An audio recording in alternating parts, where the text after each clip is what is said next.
Hi guys, this is Vineet and I welcome you to this video. Today's video topic is string and binary data types in SQL Server, and this is part 2 of this video series. If you haven't watched the earlier part, which is part 1 of this video series, please go ahead and do so. We would highly advise that before you start off with this part. And guys, if you are new to this channel or if you haven't yet subscribed to the channel, please go ahead and do so. There is a subscribe button coming just below this video. Click on that subscribe button, it will give you a bell icon. Click on that bell icon, select all notifications to get notifications regarding all my upcoming and future videos, including the videos that I'm preparing on the string and binary data types topic these days. So there will be one or two more parts for this string and binary data types. So please do subscribe in case you want to get timely notifications. Turn on notifications as well. So let me give you 5 seconds. Please go ahead and subscribe right away guys, so that you should not or will not miss on any of my notifications for any new videos I post. So I'm waiting guys, please go ahead and subscribe. So guys, I hope you must have subscribed by now. Guys, in case you want to make any donations or offerings to us via UPI, then you may scan the code on the right hand side to make the payment. You can use any of the UPI based apps like Google Pay or Phone Pay. So there's a code given on the right hand side which is my GPay code. You can scan that code using any of your UPI apps and make payments to us, basically to support our channel. Else the other way, if you want to make donations, is to go to the following link, which is the topmate.io link. You can type this link as is in your browser like Google Chrome or Edge and press enter. After that it will take you to my topmate.io page. Through that page you can make donations to us as well. And also guys, in case you want to contact us, you can contact us on my email address, which is vermavane@gmail.com. You can contact us for the below requirements which are given here on the right hand side. In case you need a copy of notes for any of the topics discussed during the video, you can send me an email on my email address. A nominal fee has to be paid if you want to obtain notes for any particular topic. It depends upon how lengthy the notes are. The fee will be decided according to that. So in case you need the copy of the notes, do send me an email on my email address. The other requirement for which you can contact me is to schedule one-on-one calls with me, which will be paid calls. So in case you want to schedule one-on-one calls with me, you can send an email to me so that I will help you in scheduling one of the calls. And in case you want to get SQL Server Coaching, you can also contact me on my email address. Some of the other requirements are if you need coaching on any particular SQL topic, or if you need some analysis of Transact-SQL code, or if you want to collaborate for any content creation or brand promotion, you can definitely send us an email on my email address and I will respond back to you. So let me take you to notes quickly. So yeah, today we are gonna discuss about the char and varchar data types. So let's start with our discussion, and this topic comes under the strings and binary data types. So char and varchar are string data type. All of these are basically string data types. So let me start off with char and varchar data types. So if we talk about character data types that are either fixed size, these are represented by chars, or they can be variable size, which is represented by varchar. So here we have defined what are chars and what are varchars. Chars are basically the fixed size data types, and the varchar is the variable size data type.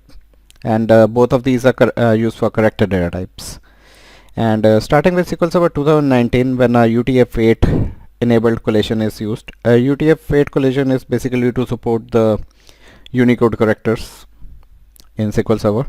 So if we are using SQL Server version 2019, and when we use a UTF-8 enabled collation, if this collation is being used, these data types store the full range of Unicode character data.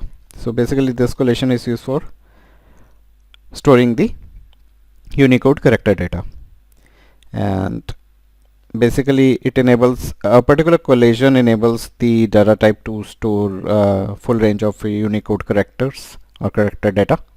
And basically we use the UTF-8 character encoding as well. So in case we are using UTF-8 enabled collation, our data types will store full range of Unicode characters, right? And these characters will use the UTF-8 encoding as well. Alright. Now, if a non-UTF-8 collation is specified, so if some other collation is specified for a particular data type, if we are not using the UTF-8 collation, which supports the Unicode character set, then these data types store only a subset of characters supported by the corresponding code page of that collation.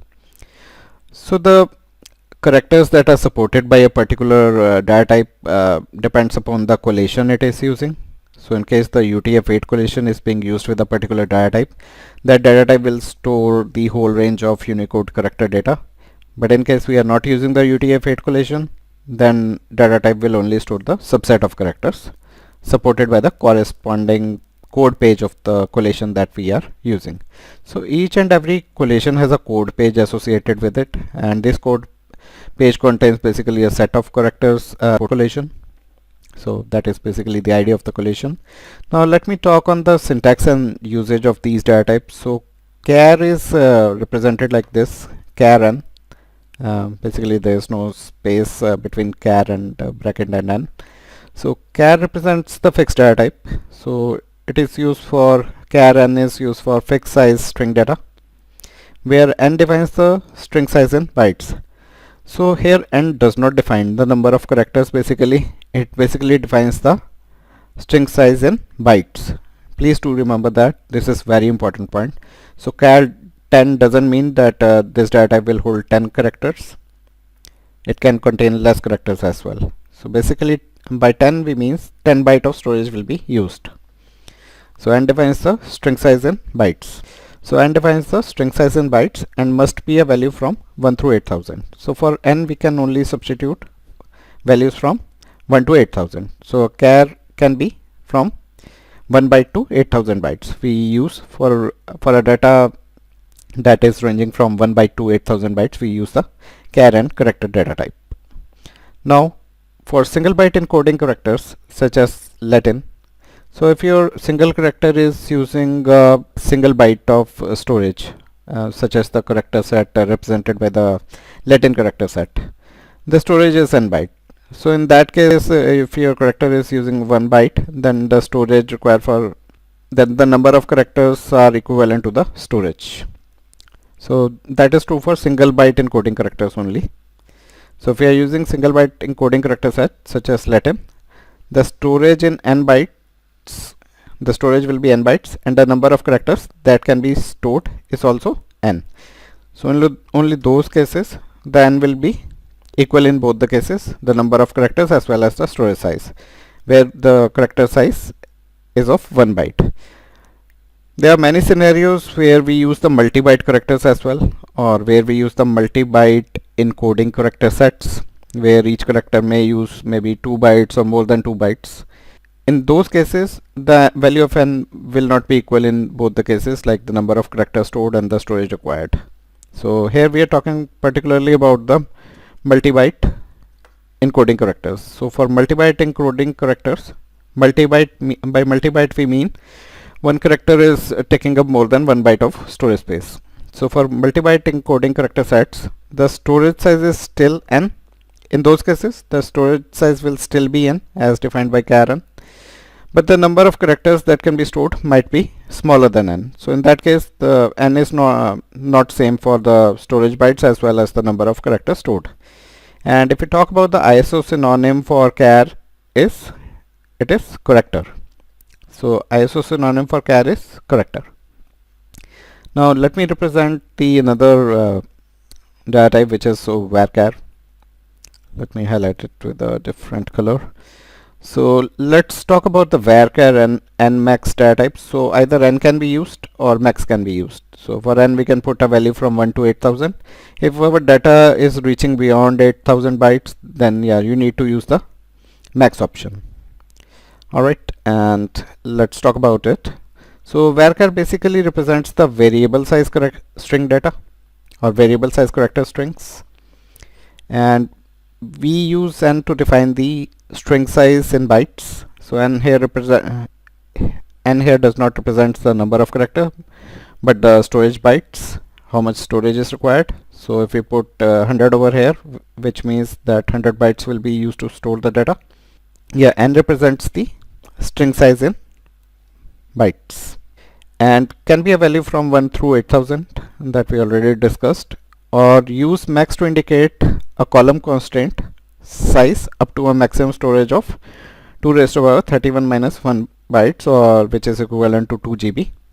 So in case if you see that your data is more than 8000 bytes, then try to use max instead of using n. Otherwise you can use the value of n as per the length of the string you are using or the encoding being used for each particular character. Take decision accordingly for the value of n. If you know for sure that your data will exceed 8000 byte of storage, then definitely we would recommend you to use the varchar max data type for those lengthy strings. Now this, if we use the max option, basically we use it to store data greater than 8000 bytes, and the maximum value this max option store is 2 raised to the power 31 minus 1 bytes, which is also equivalent to 2 GB. Now here we are talking about the single byte encoding character set as well, such as Latin. The storage required, so the storage size is n bytes plus 2 bytes. So total storage required here is n bytes basically plus 2 bytes, etc. Right, and the number of characters that can be stored is also n. So additional 2 byte of storage is required over here for varchar data types. So this storage is equivalent to n plus 2 bytes that can be used to store. And here we are particularly talking about the single byte characters. Storage required for the single byte characters is n byte plus 2 byte. Alright, for multi-byte characters it will be different. So for multi-byte encoding character sets, the storage size is still n bytes plus 2 bytes, but the number of characters that will get stored will be smaller than n. Alright, and the ISO synonym for varchar are char varying or character varying. These two are the synonyms, the ISO synonyms for the varchar data type. And let's talk about the misconception for the value of n. So earlier we told you that n doesn't represent the number of character that gets stored in that particular data type, or a particular variable declared with that particular data type. So n doesn't represent the number of characters, it represents the storage in bytes. So let's clear on this misconception. A common misconception is to think that char n and varchar n, the n defines the number of characters. So n here does not represent the number of characters. Alright. However, in char n and varchar n, the n defines the string length in bytes. So n doesn't represent the number of characters, but it represents the length of the string in bytes, which is storage basically. Alright, and this n, the value of n can range from 0 to 8000. N never defines the number of characters that can be stored, so don't get confused. So n here doesn't represent the number of characters will be stored, but it is the string length in bytes.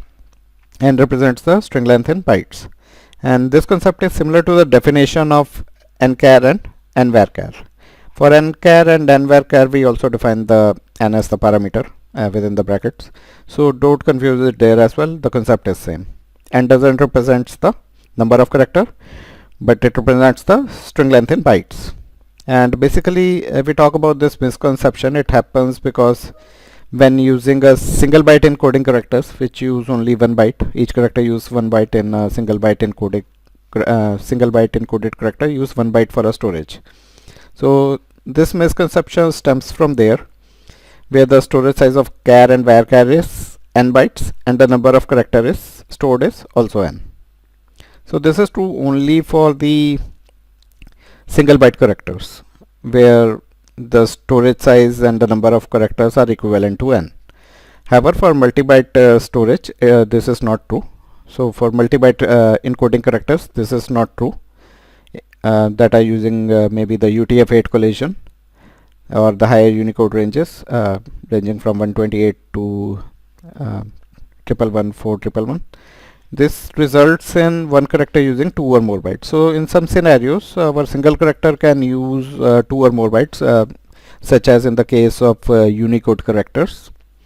And here I've shared an example as well. For example, in a column, if we define a column as char10, for example, the database engine can store 10 characters that use the single byte encoding. So if we define a column with the char10 data type, for example, it can store only 10 characters if those characters are single byte if those characters are using the single byte encoding, or which is basically also equivalent to Unicode range from 0 to 127. But it will the same column will store the less number of characters if the characters are using the multi-byte encoding, or maybe if they are storing the Unicode range of characters which ranges from 128 to 111411. This is the range for Unicode characters. If these are basically multi-byte characters, so every Unicode character is a multi-byte character. So if in case we are using Unicode characters, the char10 will not store the 10 characters. It may store a very less number of characters, maybe 2 or 3. Alright, so this is only true in the case of single byte encoding characters, where the value of n is same for the number of characters stored and the length in bytes. Alright, now when we do not specify the value of n, or if the value of n is not specified in a data definition or a variable declaration statement, the default length taken is 1. So whenever we define a column and we do not specify the value of n, the default length taken for n is 1. But in case if we are using functions like cast or convert, and there we are using a variable where data type and we are not specifying the value of n, or if we are using the char data type or varchar data type and not defining the value of n, the default length taken in those functions are basically the cast and convert functions are the length automatically taken is, or the default length taken is 30 instead of 1. It's same the scenario is different for variable declaration or column definition, and the usage of data types in the cast and convert functions. For variable declaration, the default value assumed for n is 1, whereas for the usage in function, the default value of assumed to have value of n equal to 30. Now objects that use the char or varchar are assigned the default collation.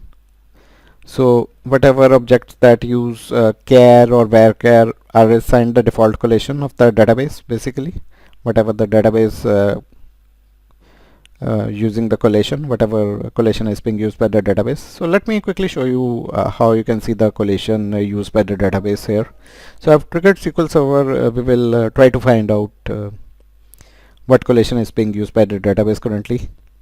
So in our case, I have installed the AdventureWorks database. Let's try to find the collation used by this particular database. So once SQL Server gets launched, I will connect to the default instance of SQL Server. So waiting for it to come up, should launch shortly. Alright, it's launched, guys, and let me connect to the default instance of SQL Server. And here we have some user databases. If I expand on the databases section, I have AdventureWorks 2022 installed on my system.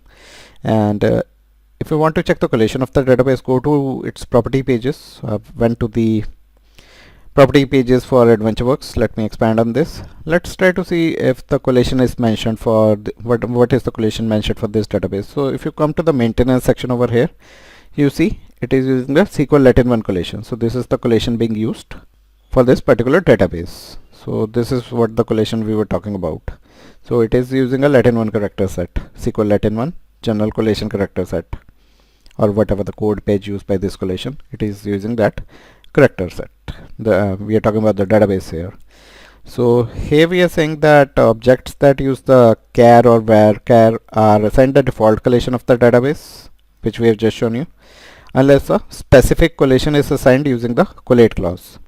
So we can explicitly specify the collation for a particular column by using the collate clause. But by default, the default collation from the database applies first, and then any collation you applies to a particular column, that applies after the default collation.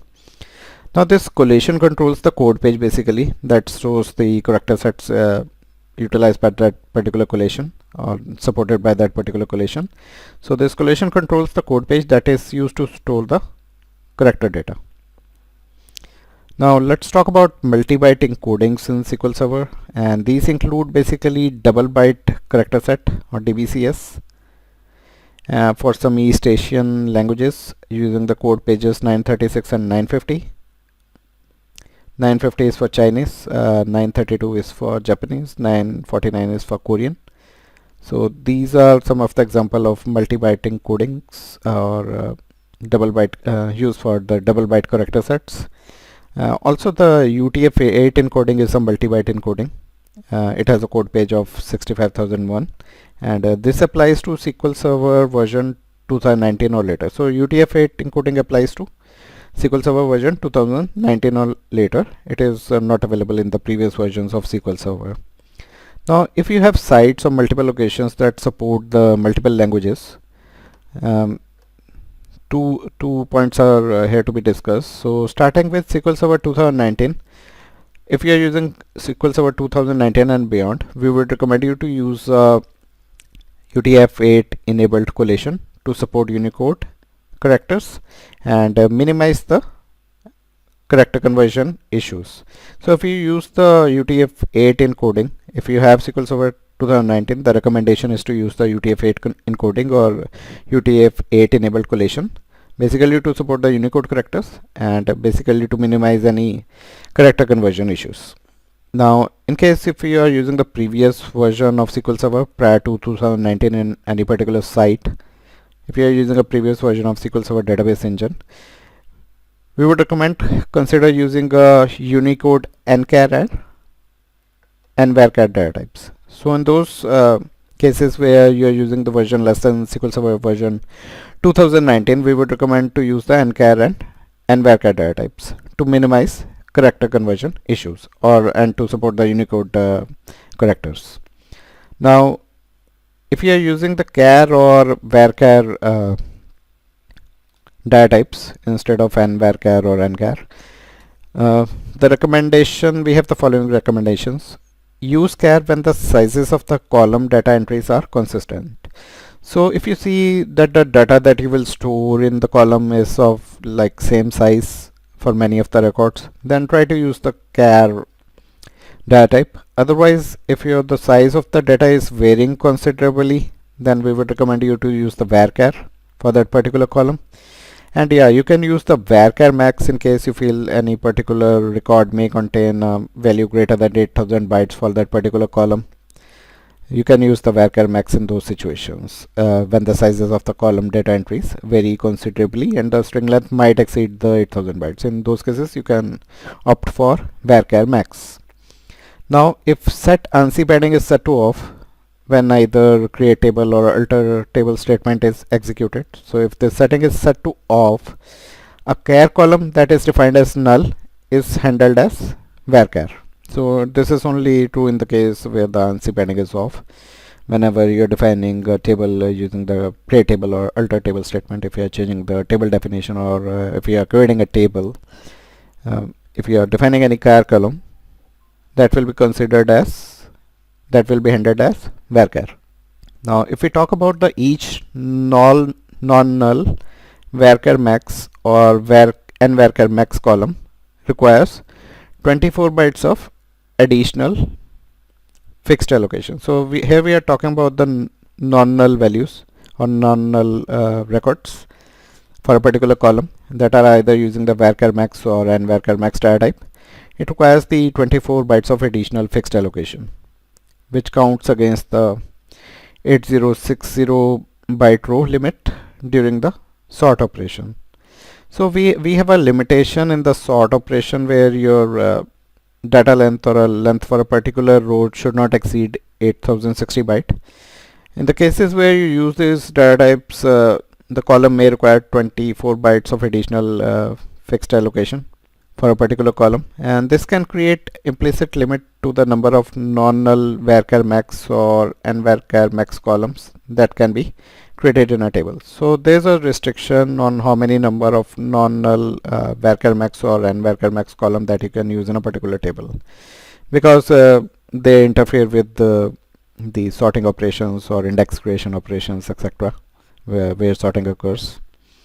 Now, no special error is provided when a table is created beyond the usual wiring that maximum row size exceeds the allowed maximum limit of 8060 bytes.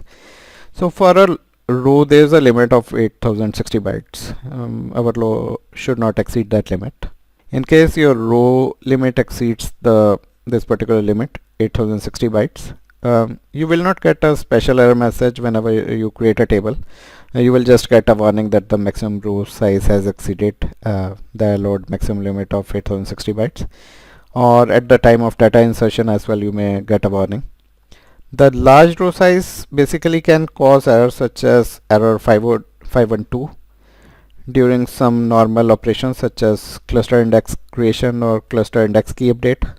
So that basically performs the sort operation in the background whenever you create a cluster index operation. So whenever a cluster index key is updated as well, maybe during the index rebuild or something, then yeah, you may get these errors like error 5112 in case your row is exceeding 8060 bytes. Or we may also get all sorts of so we were talking about operation. One of the operation is cluster index key update, where a sorting is required. Or basically if any sort of full column sets, basically if we are sorting the full column set or all the columns, then you may get error 512 in case your row size is exceeding 8060 bytes. And this will only occur while performing this sorting or index creation operations. You will only get errors during that time, not during the table creation or row insertion. You will just get the warnings during those operations. Now let's talk on the conversion of corrected data. Let's talk about it. Let me see how much we have recorded.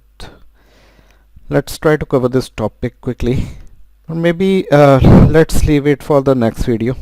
I think it's gonna take some time because I need to talk about the conversion of corrected data, and I need to take you through some demos. So this topic, the conversion of corrected data, we will cover in our next video. So stay tuned guys. If you have not yet subscribed to my channel, please go ahead and do so. There's a subscribe button below this video. Click on that subscribe button. It will give you a bell icon. Click on that bell icon, select all notifications to get notifications regarding all my future and upcoming videos. And guys, do post in your comments. We love to see your comments, so do post in. Please click on the like button if you have liked this video. Also share my videos with your friends if you have a good network of friends that are also working in the SQL Server domain. Please do share this video with them. And I hope you are liking my content, so appreciate my channel by posting in some good comments, or whatever you feel you can post it. I will review all your comments. Guys, in case you want to make any donations or offerings to us via UPI, then you may scan the code on the right hand side to make the payment. You can use any of the UPI based apps like Google Pay or Phone Pay. So there's a code given on the right hand side which is my GPay code. You can scan that code using any of your UPI apps and make payments to us, basically to support our channel. Else the other way, if you want to make donations, is to go to the following link, which is a topmate.io link. You can type this link as is in your browser like Google Chrome or Edge and press enter. After that it will take you to my topmate.io page. Through that page you can make donations to us as well. And also guys, in case you want to contact us, you can contact us on my email address, which is vermavane@gmail.com. You can contact us for the below requirements which are given here on the right hand side. In case you need a copy of notes for any of the topics discussed during the video, you can send me an email on my email address. A nominal fee has to be paid if you want to obtain notes for any particular topic. It depends upon how lengthy the notes are. The fee will be decided according to that. So in case you need the copy of the notes, do send me an email on my email address. The other requirement for which you can contact me is to schedule one calls with me, which will be paid calls. So in case you want to schedule one-on-one calls with me, you can send an email to me so that I will help you in scheduling one of the calls. And in case you want to get SQL Server Coaching, you can also contact me on my email address. Some of the other requirements are if you need coaching on any particular SQL topic, or if you need some analysis of Transact-SQL code, or if you want to collaborate for any content creation or brand promotion, you can definitely send us an email on my email address and I will respond back to you. So I thank you so much for your time on this video today, guys, and you have a wonderful day ahead. Thank you.